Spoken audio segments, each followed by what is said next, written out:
From Slumdog Millionaire to the Monkey Man. That is quite the evolution for Dev Patel. It's always interesting when an actor decides to step behind the camera and direct a film for the first time, and Dev Patel, he did a banging job with Monkey Man. I was surprised at how much punch these fight scenes packed. You feel every single hit. It's a bit more brutal than I expected it to be, especially in the climax. There are some deaths in there. Yeah, there's actually not as much fighting in the film as you might expect. At least there wasn't as much as I thought there'd be. I thought it'd be a non-stop action, non-stop fighting film, but it isn't. There's really two significant blocks of fighting. One about half an hour, 45 minutes in, and then the entire finale. But it plays into the plot and the progression of Dev Patel's character, who kind of has sort of a hero's journey in here. He goes in, he tries to fight a bunch of people, kind of gets his ass kicked a little bit, but then he goes off to his temple to heal his wounds, remind himself what he's fighting for, goes back to the bad guys, kicks some ass, throws down.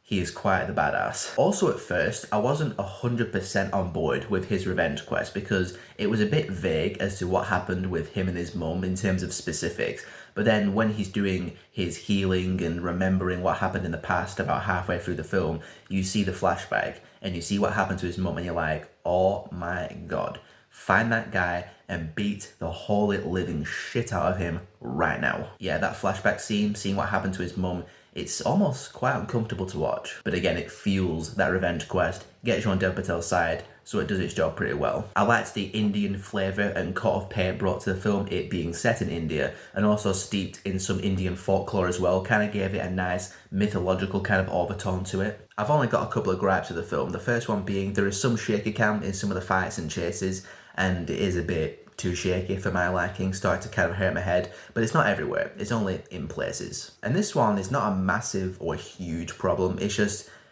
a disappointment. I'll categorise it as a very small disappointment. But Dev Patel's character in the film barely wears the Monkey Man mask. And that was a bummer, because I saw that in the trailer and I thought it looked pretty badass, and I was quite excited to see him put the mask on and just go to town on a bunch of guys and kick their asses. But he doesn't do that. He wears it pretty much in all the scenes where he's in the ring fighting and earning some money. I mean, the film is called Monkey Man, so forgive me for wanting to see him wearing the mask whilst beating the shit out of the bad guys, especially seeing it so prominently in the trailer. Again, small gripe, it's a disappointment of mine. I would have liked to have seen it, didn't ruin the film.